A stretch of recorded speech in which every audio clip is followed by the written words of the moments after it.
Frontline, the largest scale game mode, has been revamped and is coming back to World of Tanks. The mode will become more diverse while keeping its main principles. This is still that long 30v30 battle, where the attackers need to capture the points of the defenders and destroy their large caliber gun turrets in the end.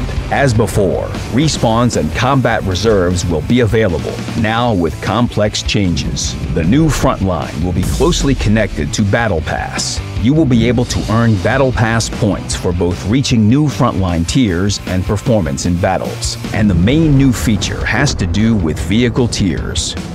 Let's talk about things that will make the mode even more interesting.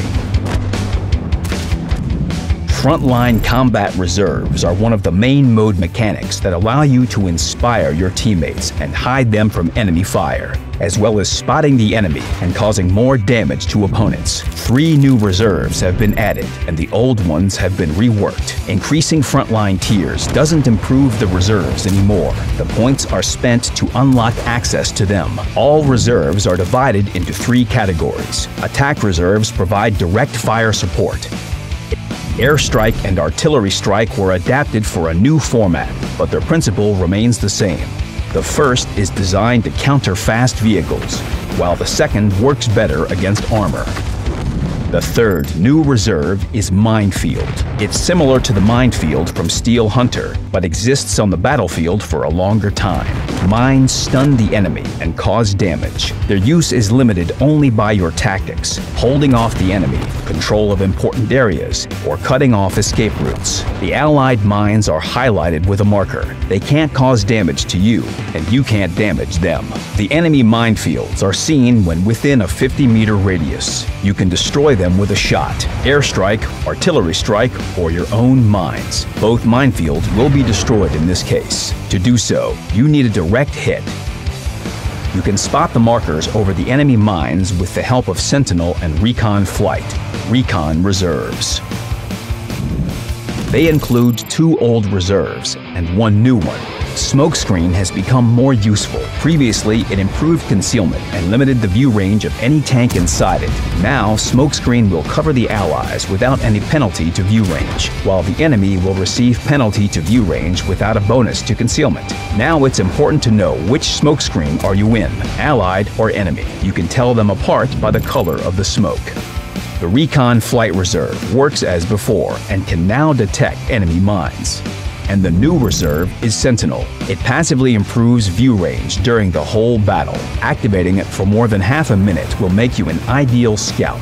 During this time, a vehicle that is stationary for several seconds receives a bonus to concealment, spots minefields in a wide radius, and gives you the Commander's Vision System feature that decreases enemy concealment.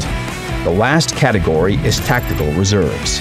Now, if you use Inspire, it gives you a greater bonus than to your allies around you. The boost to the skills and perks of crews of the allied vehicles will remain the same, but the bonus for a player who uses this reserve will increase significantly. Engineering still increases the speed of capturing bases and the effectiveness of block and capture. However, it no longer provides accelerated recovery of vehicles on resupply points. Now, a new Tactical Reserve is responsible for that. Field Repairs accelerates repair in special zones. Using this reserve restores a part of vehicle's hit points within a few seconds. Also, the activated reserve reduces the damage from minefields. The active Field Repairs can't be interrupted by causing damage to the vehicle. Reserves are balanced in a way that suits the gameplay of each vehicle type. Instead of a different number of slots, all vehicles will have 3 slots, each for a separate category. You select 1 attack, 1 recon, and 1 tactical reserve. All players will start the battle with 1 reserve. You will get access to other reserves and improve them right in battle as you progress through ranks. The order of unlocking reserves depends on the vehicle type. For example, heavy tanks will only have an attack reserve at the start. Then they'll unlock a tactical reserve, and at last, a recon reserve. Main reserves for light tanks, SPGs, and tank destroyers are recon reserves, while tactical reserves will be the priority for medium tanks. The maximum level of reserve depends on their order. The first and main reserve can be improved to level 3, the second to level 2, and the third will remain in its basic state. This way, the reserves will underline the specific features of different vehicle types and provide them with everything they need for effective actions in battle. However, players make the final choice and decide what reserves to take into battle. The reworked reserves will unlock many new solutions and tactics, but the next new feature will change the rule of the game even more. An addition to the frontline vehicle ranks. In the new frontline format, there will be a test opportunity to play in Tier 9 vehicles, not from the start, but as the battle progresses. All players start the battle in Tier 8 vehicles. When the attacking team captures at least one base on the second line, Tier 9 vehicles will become available to all participants in battle at the same time when respawning. Any player whose vehicle has been destroyed will be able to give a new lease on life to their team. Changing vehicle tiers during battle will give the defenders a chance to regroup and counterattack. This will increase the diversity and intensity of battles and add more depth and intrigue. It will also unlock a new use for tanks received for Expedition and Battle Pass. You can rent Tier 9 vehicles just like Tier 8s.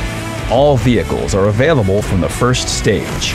You can rent the vehicles for credits, while 2 more Tier 9 vehicles will be given for free for reaching new frontline tiers. The frontline garage will be respectively divided into 2 tiers. Don't forget to select and equip the vehicles of both tiers. However, if your goal is to earn as many credits as possible, you can fight the whole battle on Tier 8 premium tanks. The mode Economy will let you earn credits in Tier 9 vehicles. Frontline 2021 will open new horizons for large-scale battles. There will be cool-headed tactics and fierce attacks, combinations of allied reserves and enemy counter-reserves, daring attacks deep behind enemy lines, and unexpected help from seemingly defeated allies. You will be able to try all this very soon. Fight, complete Battle Pass and Frontline, and share your feedback with us. Good luck on the battlefield.